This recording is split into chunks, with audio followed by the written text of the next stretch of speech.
Vallabha Girivardhari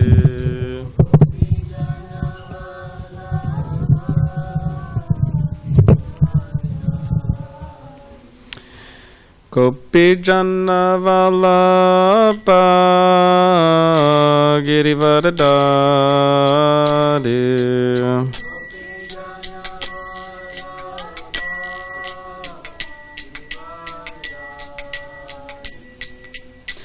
Yashodanandana Prajajana Ranjana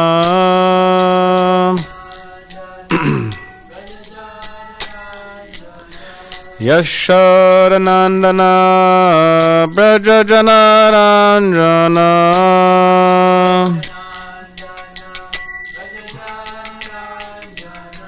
Yamuna Tiravanacharia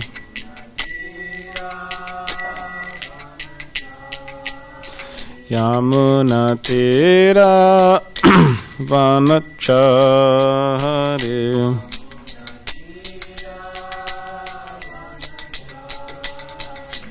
Jaya Radha Madhava Kunja Bihari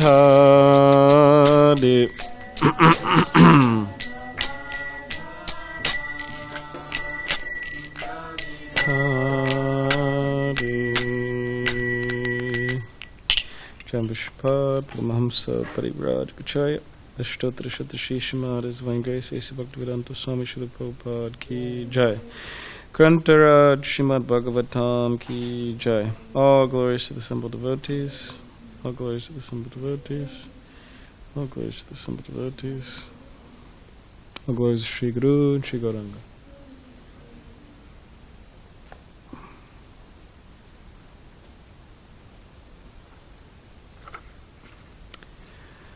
Okay.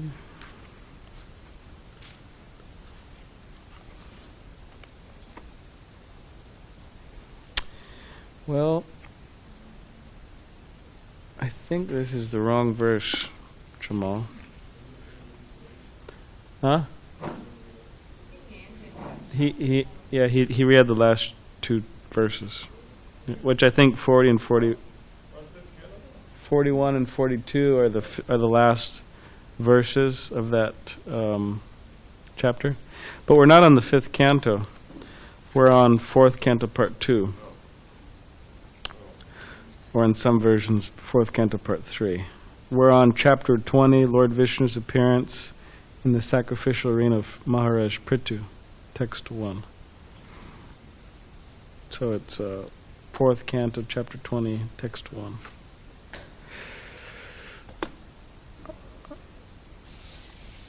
Yeah, tomorrow the verse will be 4.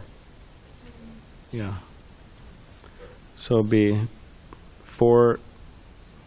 chapter 4, canto 4, chapter 20, text 4 tomorrow. No, it's not a problem. Don't worry. Doesn't bother me. Doesn't bother you either? All right, good. Om Namo Bhagavate Vasudevaya.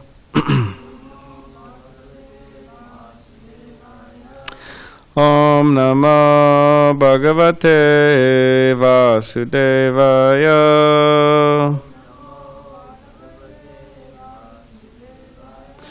Om Namo Bhagavate Vasudevaya.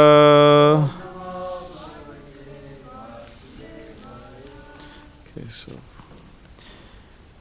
Canto 4, entitled The Creation of the Fourth Order, Chapter 20, Lord Vishnu's Appearance in the Sacrificial Arena of Maharaj Prithu, Text 1. Maitreya Vacha Bhagavan Api Vaikunta Sakam Bhagavata Vibhu Yagnar Yagyapatis-tushto Yagyabuk Tamabhashata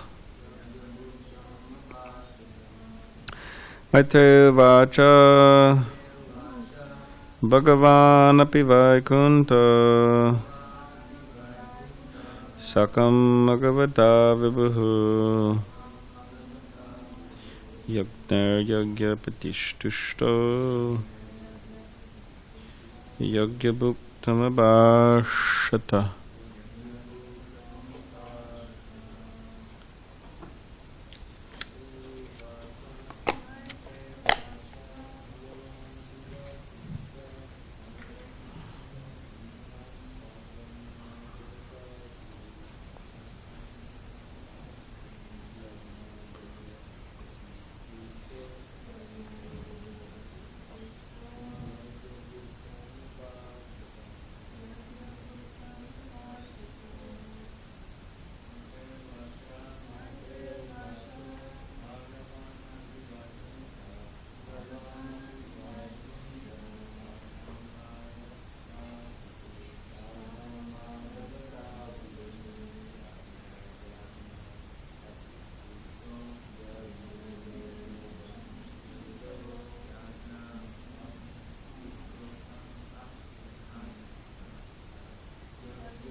Okay, word by word translation. Maitreya vacha.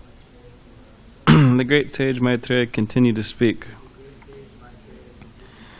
Bhagavan, the Supreme Personality of Godhead. Vishnu. Api, also.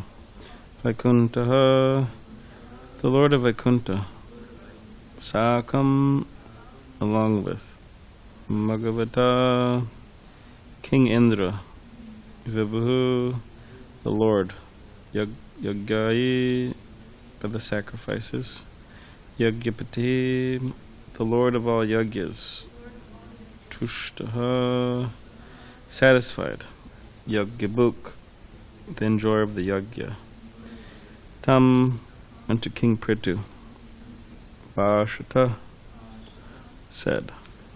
Translation. The great sage Maitreya continued, My dear Vidura, being very much satisfied by the performance of 99 horse sacrifices, the Supreme Personality of Godhead, Lord Vishnu, appeared on the scene. Accompanying him was King Indra. Lord Vishnu then began to speak. Text 2. Lord Vishnu, the Supreme Personality of Godhead, said, My dear King Prithu, Indra, the King of Heaven, has disturbed your execution of 100 horse sacrifices. Now he has come with me to be forgiven by you. Therefore excuse him. Purport. In this verse, the word atmanam is very significant. It is a custom among yogis and jnanis to address one another, or even an ordinary man, as oneself. For transcendentalists never accepts a living being to be the body. Since the individual self is part and parcel of the Supreme Personality of Godhead, the self and the super-self are qualitatively non-different. As the next verse will explain, the body is only a superficial covering, and consequently an advanced transcendentalist will not make a distinction between one self and another. Right, text 3.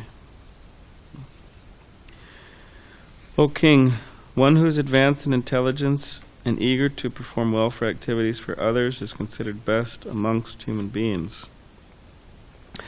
An advanced human being is never malicious to others. Those with advanced intelligence are always conscious that this material body is different from the soul. Purport.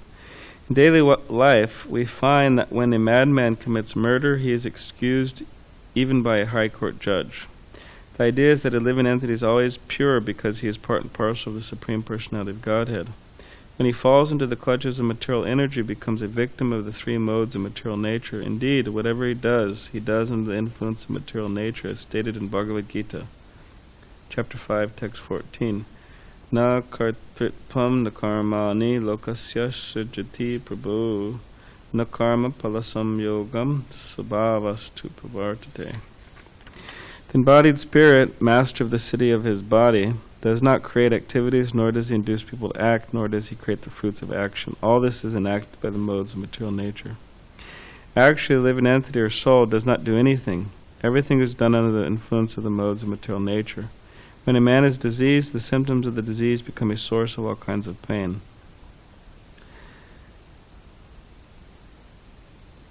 Those who are advanced in transcendental consciousness or Krishna consciousness are never envious, neither of the soul nor of the activities of the soul under the influence of material nature. Advanced transcendentalists are called Suddhiyaha. Suddhi means intelligence, and Suddhi means highly advanced, and Suddhi means devotee. Okay, so I guess many words, meanings to the word. Intelligence, highly advanced, devotee. One who is both devoted and highly advanced in intelligence does not take action against the soul or the body. If there is any discrepancy, he forgives. It is said that forgiveness is a quality of those who are advancing in spiritual knowledge.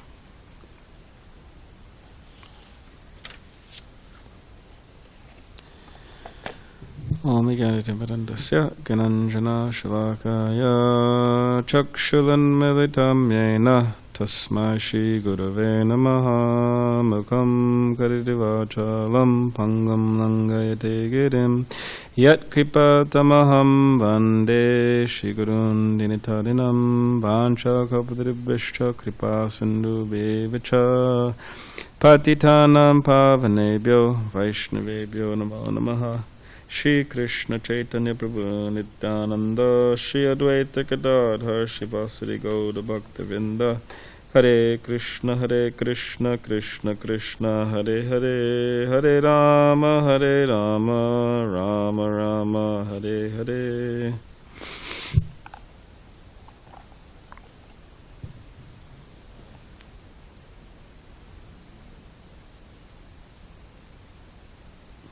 So welcome to all the devotees on this Saturday morning. Hare Krishna, Hare Krishna, Hare Krishna, Hare Krishna, Hare Krishna.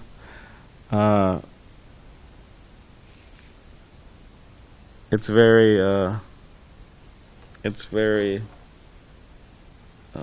good or very fortunate not to be hearing me, but to be listening to the message of the Bhagavatam on a Saturday morning.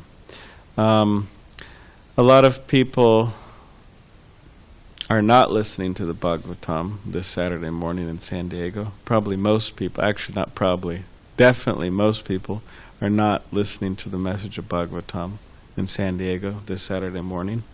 There's probably a few online, maybe. I think at least a few watching now, but a lot of people they may be watching like cartoons or something. Cartoons, cartoons, and children, definitely a lot of children are watching cartoons right now. That's for sure. Right? They still have cartoons Saturday morning, right? Yeah, I don't know, but I guess I would think they would. And even adults, maybe they're watching cartoons too with their children, whatever. What made me think about that is this couple came just earlier right now, the Indian couple, Darpan and Yayati, and they have a young son named Rayansh. So I was just thinking about him because I asked his mother, I said, "Oh, where's your son?" And then she said, "Oh, he's sleeping at home." I said, "Oh, that's what I thought." So I was just thinking about the young boys. Anyways, a lot of young children watch cartoons. So all of you are very fortunate. I'm also very fortunate not to be subjected to that, but to be listening to the message of the Bhagavatam. So here, there's been many things happening. There's a big horse sacrifice that just happened in the last chapter. And King Indra, he was starting to become worried that Prithu Maharaj would become very powerful and then take his position. And because he was becoming so worried about that, he came up with all different types of ways to try to disrupt the horse sacrifice. And he actually did, in so many different ways. Disrupt it, and it actually wasn't completed because of Indra's enviousness and his thinking that Prithu was going to take his position.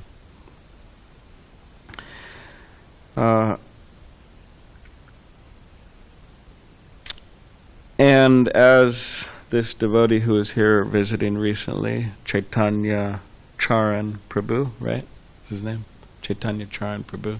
He was explaining that a few days ago, or a couple of days ago, that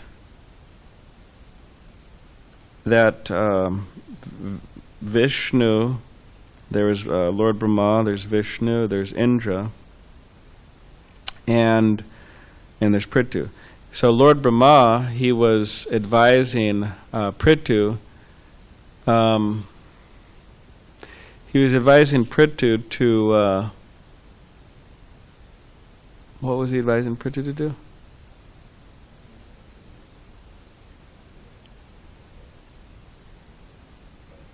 Indra. Yeah, he was asking him just stop the horse sacrifices.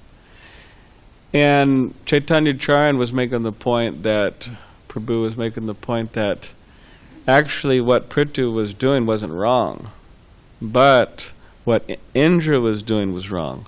But Brahma, he still advised he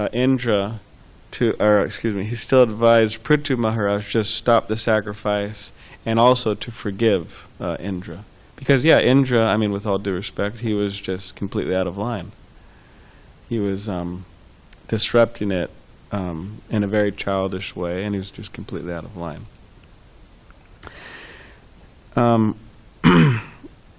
So interesting enough is that Lord Brahma, he was saying to Prithu Maharaj, just stop what you're doing and just forgive Indra, even though Indra was wrong. Anyways, and Prabhuji, he gave a whole class on that that aspect.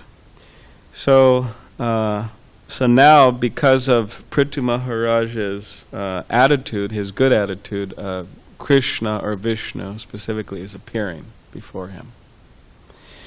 So this tells us a lot that those who have the right attitude, the devotional attitude, the humble attitude, whatever nice word you want to put before the word attitude, they get the darshan of Krishna. They actually get the darshan of Krishna. They get to see Krishna. Krishna comes and sees them. Krishna takes pleasure in seeing such people, such devotees. And Srila Prabhupada makes that point in the Nectar of Instruction in the first, I think in the introduction. He says that the most important thing for a devotee to advance is their attitude. The attitude of the follower, that is what determines their advancement. So we have to have the right attitude. And then we will get the blessings of Krishna for sure, definitely, without a doubt. So if we are at all at times feeling that,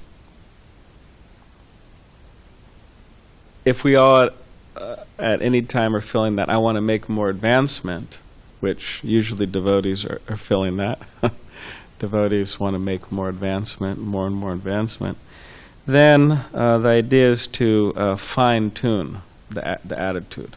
Fine-tune the attitude. Because in many cases, devotees are all doing the same things.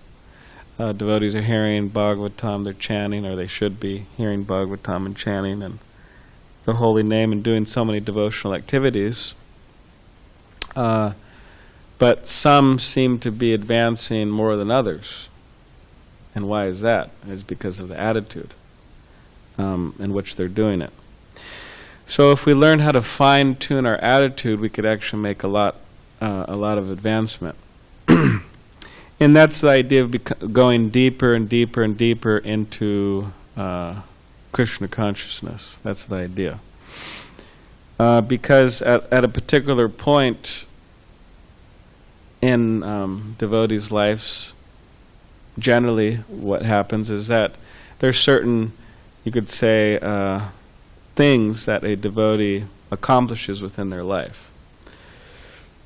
The first time they put on a dhoti, for example, it's just an example.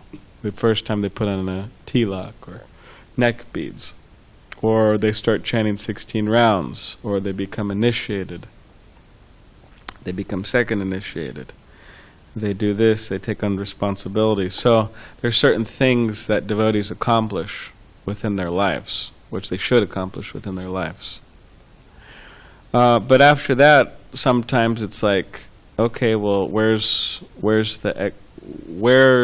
the next external, because it's really not external, but where's the next external goal that I'm going to achieve? And sometimes that external goal or that accomplishment is not so easily seen. Or it might not even be there because, you got first initiation, you got second initiation, you may have some responsible position of service within the movement, this and that. So what do you strive for? So the idea is that we go deeper and deeper and deeper. We dive deep into the ocean of mercy, or the ocean of devotion, or the ocean of bhakti, right? Dive deep. And that's necessary because there's an example given, and I'm not exactly sure where it came from, but it does make sense, so we could use it. But if there's a fisherman, there's many fishermen, there's an ocean nearby, so there's many fishermen. So when the fisherman or woman throws their, what do you call? Their line down into the ocean, and then there's some nice bait there they got from a local store. Nasty bait. They throw it down, and then it goes into the ocean. And then there's all types of fish down in the ocean, right? They're swimming around, and then they see the bait. Oh, wonderful, look at that bait. I don't know if they could see it, or they smell it, or what. I think they probably smell it, but somehow or other become attracted. So then they go for it, they go for it, they go for it. And then they, with their mouth, they latch onto the bait, and along with the bait is a hook. And the hook grabs them and, pulls them up. And the fishermen or the fisherwoman, they have their lunch. That's what people do. Even in India, in such a powerful place such as West Bengal, so many people eat meat, actually, specifically fish. They have a problem with that. They have a hard time giving it up. But anyways, so the example is given that, okay, if the fish is kind of by the surface, because the line will only go so far down. It only goes so far down. It can't go down, I don't know how far it could go down, but it can't go down hundreds and hundreds of feet. There's a limit there. And usually, as far as I understand, it's more or less on the surface. So the fish that are hanging out on the surface, they could, get the bait and get caught very easily. But the fish who dive deep, there's no question, they don't even see the bait. It's not within their vision. There's no question of them being caught. So the example is given that if we dive deep into the ocean of Krishna consciousness, then there's no chance of us being caught by Maya, by the fisherman Maya, or the fisherwoman Maya. We won't get caught. So that's the idea, to go deep. So whatever stage we are, and whatever we've accomplished, and whatever we're going to accomplish, we always have to remember that. Because if we lose sight of that, then there could be some, we could become caught up by the illusory energy. And that's not fun. Everybody wants to have fun, but that's not fun.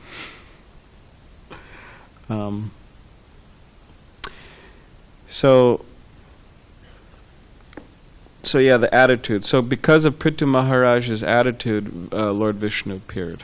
So similarly, Krishna will appear to us if we have developed the right attitude. And part of developing the right attitude is going deep into the ocean of Krishna consciousness. That's what Krishna really wants, actually. If you ever want to know what Krishna wants, that's what he wants. So, and the verse is also explaining that one who is advanced in intelligence, eager to perform welfare activities for others, considered the best among human beings. An advanced human being is never malicious to others. Those with advanced intelligence are always conscious of the material body is different from the soul. So this is Vishnu speaking to Prithu Maharaj. So he's advising him that you should forgive Indra, and you should you should have this attitude. And the attitude is the attitude of performing welfare activities for others, not being malicious towards others, or mean or cruel-spirited towards anyone. And he's saying this is the standard. So, and Prabhupada makes the point in the purport that sometimes people, or all the time, people, they become swayed or they become influenced by the illusory energy. They fall into the clutches of illusion. They become victims of illusion. And because of that, practically they're just working under the modes of material nature. So similarly, like children, sometimes parents, their children act up. You know, they call them bad names, or they do something wrong, and so on. But the parents don't take it so seriously. And the reason being because, hey, they're just children. I mean, they're immature. They're immature. They're children, and they don't take it seriously. The parents don't take it seriously, the children's offenses. So similarly, under material nature, we should also, not saying that all of us are like children or everybody's like children or something, but sometimes we fall under the modes of material nature, specifically the lower modes of material nature, and we do something that's out of line. We offend each other, we do something that's not right. So we shouldn't take it so seriously, because we should also develop a very affectionate mood towards devotees. That, hey, they're trying, I'm trying, and they committed some mistake. Why do I have to take it so seriously? Just like the parents, they don't take it seriously. Why do I have to take it so seriously? So if we do take it seriously, that means we should work on that, because it's just not healthy.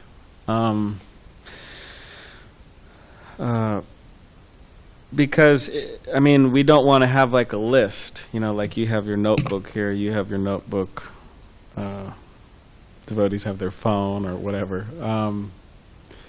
We don't want to have like a list, like, oh, here's my list of devotees that offended me.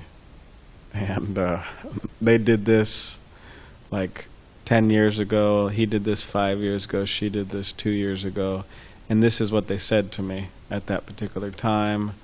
And now I'm offended by them, and I'm holding a grudge, actually. I don't really... There's an aspect... There's a part of me that doesn't really like them, in other words. So if we get into that mindset, then it's very difficult to just be Krishna conscious, actually. Because the idea is that Krishna, he wants us to... Krishna wants us to be representatives of him. That's what Krishna wants. Lord Chaitanya wants that. Yadidakataka Krishna Vadesh Maragahor Guru Tari Desh. Wherever you go, whoever you meet, become a guru, liberate the land, instruct them about Krishna. So this means that Lord Chaitanya wants us to be representatives of him. So that means we have to represent what Lord Chaitanya is all about. And Lord Chaitanya is all about mercy. He's all about compassion. He's all about forgiveness. He's all about kindness. That is what he's about. So we cannot just be merciful to the conditioned souls and not merciful to the devotees. We have to be merciful to both. We have to be kind, forgiving, etc. to both. Anyways, there's some joke. Hopefully it's a joke.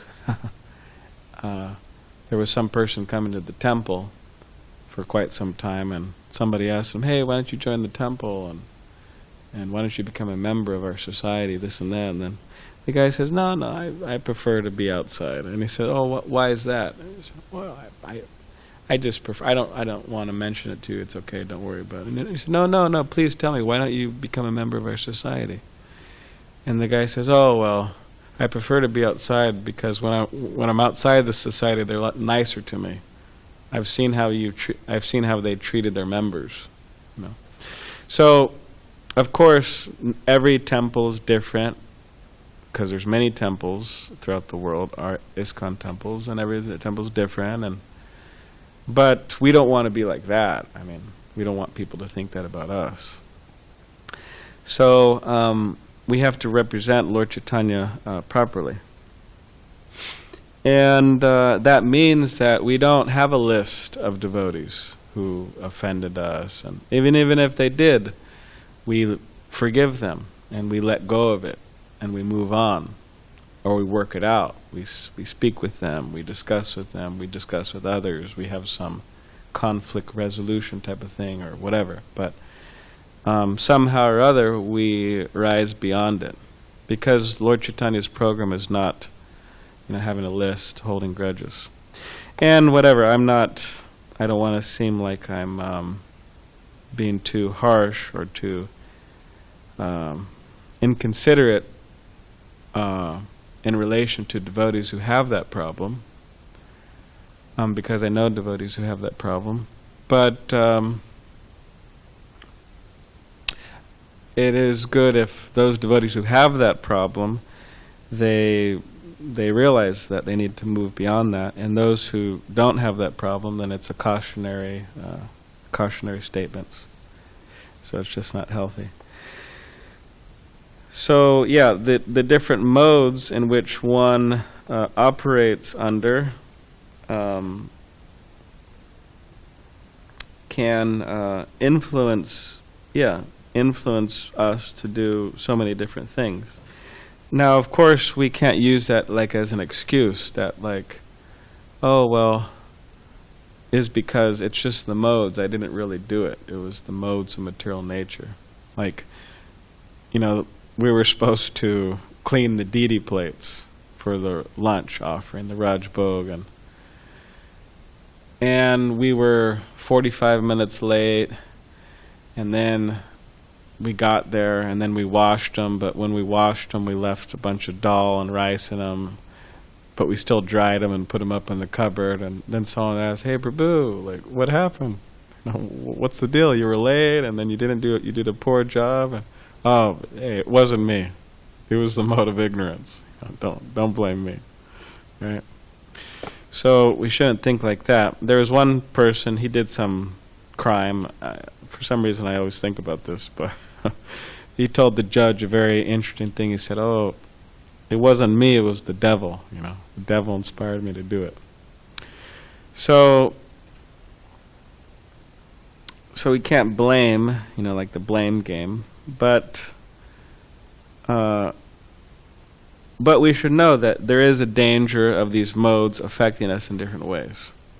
And therefore, Srila Prabhupada, he said we should be intelligent, and we should be devoted, and we should become advanced. And that practically means, first and foremost, to know what is the mode of goodness. And once one knows what the mode of goodness is, to align themselves with the mode of goodness. How one eats, what one eats, when they eat, or take prasad. One's sleeping habits, one's recreation habits, everything. They're all could be categorized in the modes of nature. So if one's in goodness, then from goodness one can, it's a lot easier to become Krishna conscious, fully Krishna conscious. So that's the idea. If we want to become situated in goodness. and Krishna, he gives so much importance to that, actually. Namo Brahmanya Devaya, Go Brahmatai Cha, Jagadatai Krishnaya, Govindaya Namo Namaha. So he says, I am the Lord of the cows and the Brahmins, those situated in goodness.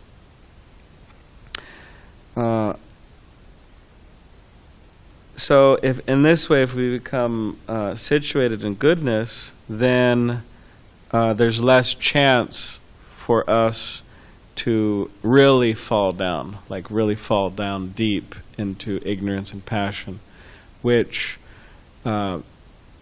practically means materialistic activity, sinful activity, maya, all these terrible things. So we have to strive to be in goodness. And so this is advice that Vishnu is giving to Prithu Maharaj. He's saying, forgive Indra, and he's also advising him you should develop a particular... Of course, Prithu Maharaj has a wonderful attitude, therefore Vishnu came, but for our benefit, Vishnu is instructing Prithu, and also for Prithu's benefit. But he's saying that you should engage in welfare activities, or he's saying those with advanced intelligence and eager to perform welfare activities for others are considered best among human beings. An advanced human being is never malicious to others. So we should want to be the best. We should want to be the best. We shouldn't want to be anything less. And we want to be the best for Krishna. We don't want to be the best for our own, whatever, recognition, this and that. We want to be the best for Krishna. And for our spiritual masters. So the best human being is those who perform welfare activities for others, and they're not malicious towards others. They're very kind towards others. So we should get into that mood of performing welfare activities for others. That's what it means to be the best human being. And we don't have to become proud about it. Oh, I'm the best human being. I perform welfare activities. But so this is the mercy of Krishna. This is the mercy of our spiritual masters, that I'm given the opportunity to engage in welfare activities. And that I'm developing, hopefully, this ability to be kind towards others and not malicious. Like I was in China and I gave a talk, and I was telling devotees that Prabhupada he said apparently one time that the Chinese devotees would be the most difficult to make devotees for whatever reason. Atheistic, communistic, or whatever reason.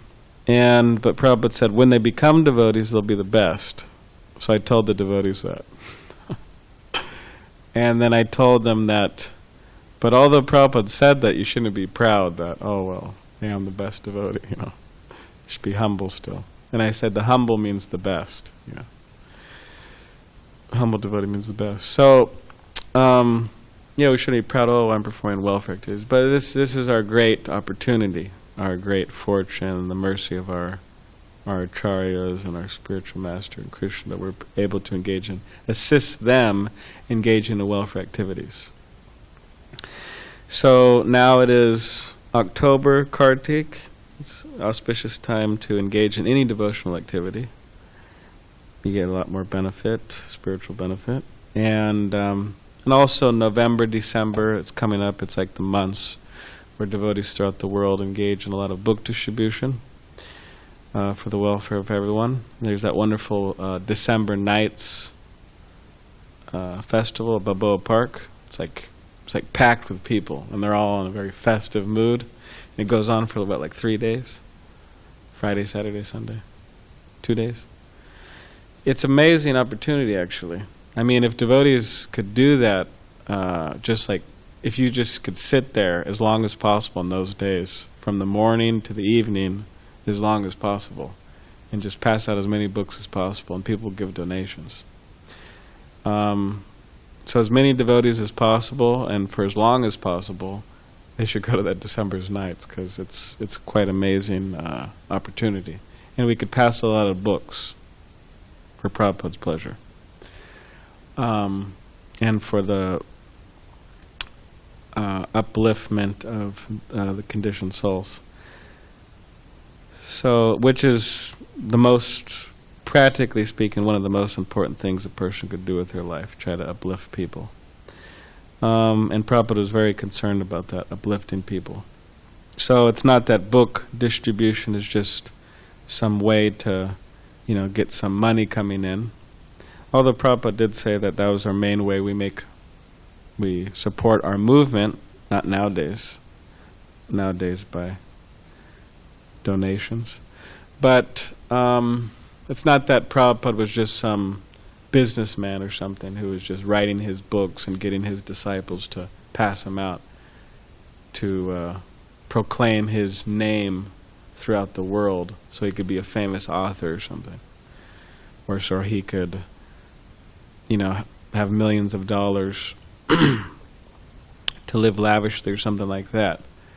But the books do produce money to reprint the books, and also to support, some profit may go to the temple to support the temple, which is a worthy cause, and also to go to the Mayapur temple, the TOVP, big temple. That's coming up right now. Jagannath Tirtha gave us a tour. Mukunda Charan and myself. We walked through it and, checked it all out, and Jagannath Tirtha was telling us about what he's doing and the difficulties. I won't get into the difficulties, but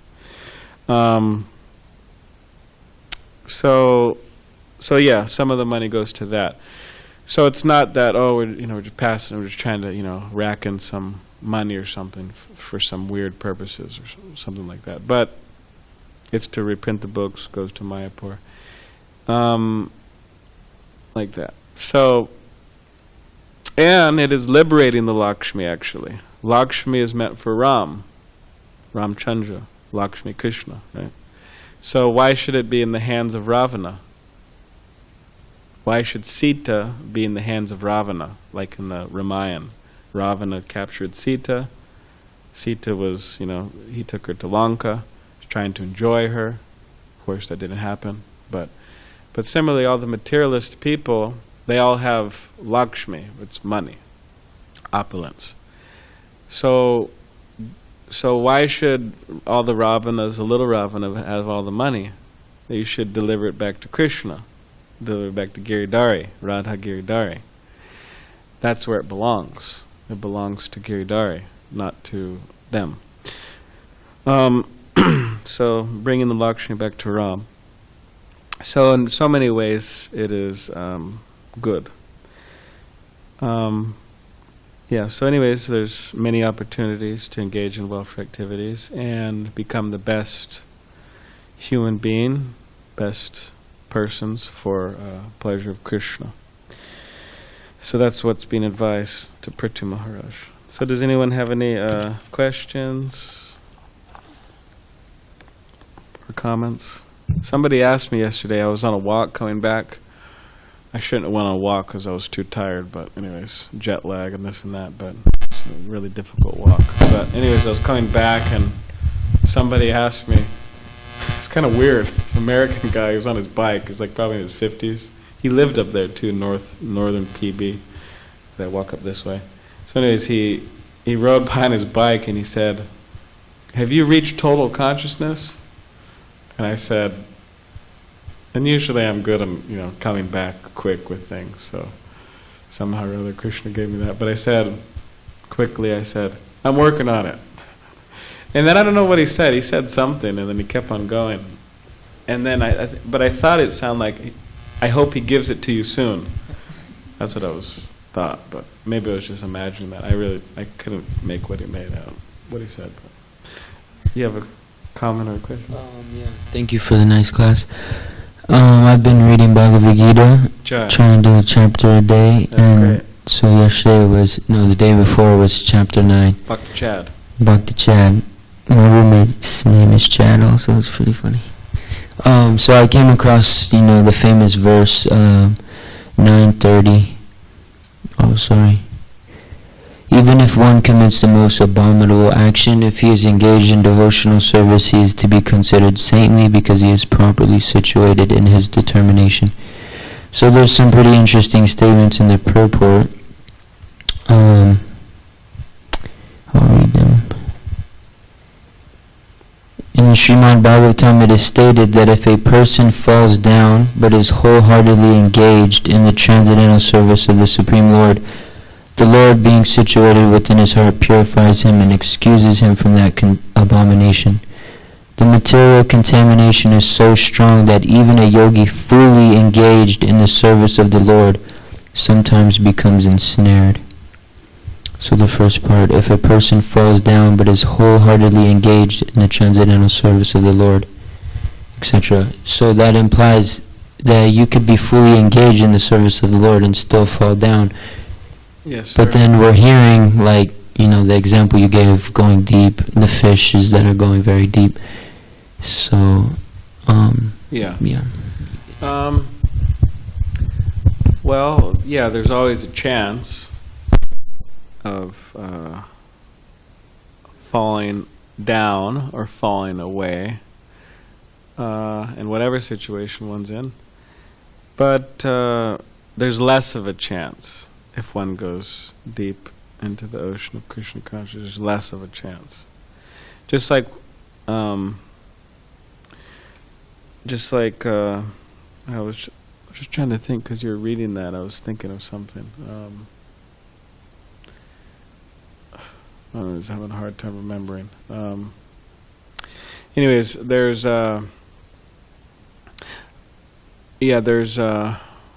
okay, now I remember. There's two examples. There's Bharat Maharaj in the Bhagavatam who had said he was on the level of bhava. So it's love of God. It's the preliminary stage of love of God, but practically it's love of God, if you really read about it in the Nectar of Devotion. So it said that even he got sidetracked by a small fawn, very attractive fawn. And in his next life he became a deer, and then the next life after that he became Jad Bharat, and eventually became successful after a few lives. So, but yeah, he lost it. He lost it in that life, clearly. And one thing that was brought up in that pastime was that if Bharat Maharaj, who was getting sidetracked, if he was associated with some devotees, they would have checked him. But he wasn't associated with devotees. He was by himself, solitary. So therefore Prabhupada said always to live with devotees, or always to be in the association of devotees, in this part of a society of devotees in which you're regular associating. Because the devotees would have said, "Hey Prabhu, you're in Maya, you're getting a little sidetracked here, what are you doing?" And then that might have woke him up. So, so the devotees help us. And if we want to be a devotee, or if we are devotees, or if we're aspiring devotees, however we want to see ourselves, we should help others. That's what it means to be a devotee. One of the things that one of the meanings of a devotee. And then there's the example of Lord Chaitanya. Lord Chaitanya Mahaprabhu was traveling through South India, and he had one servant with him, assistant. I don't think his name was Govinda, it was something else. Might have been Govinda, but he had some devotee with him. And the devotee became completely sidetracked. I mean, really sidetracked. And he actually fell into the association of these gypsy women. And yeah, it's really bad. It's like, we went to one devotees went to a rainbow gathering one time, and there was a bhakta who came with him. I think he was living in the temple or something, or about to join the temple, and he's a bhakta. He's like wearing a dhoti and tilak and neck beads, and he chanted japa and everything. And devotees were there at the rainbow gathering, and there's hundreds of, probably thousands of hippies, and they're all doing what hippies do, smoking a lot of pot. Usually hippies do that. I don't want to be too stereotypical, but that's what usual hippies do. So that's what they're doing, smoking a bunch of ganja there, and up in the hills of Colorado or whatever, really enjoying life. And the bhakta, he started like, he's having a hard time, oh man, I don't know if I could deal with this. Smelling all the nice smells and all and then he just lost it. He went to there and started smoking ganja, pot, Eventually, he felt sorry, and devotees kind of gave him a hard time and this and that, and he came back, and eventually he left Krishna consciousness, not because of ganja. He just joined some other Christian group, 11 tribes or 7 tribes or 12 tribes or however many tribes up there in Escondido. Unfortunately, they anyways, but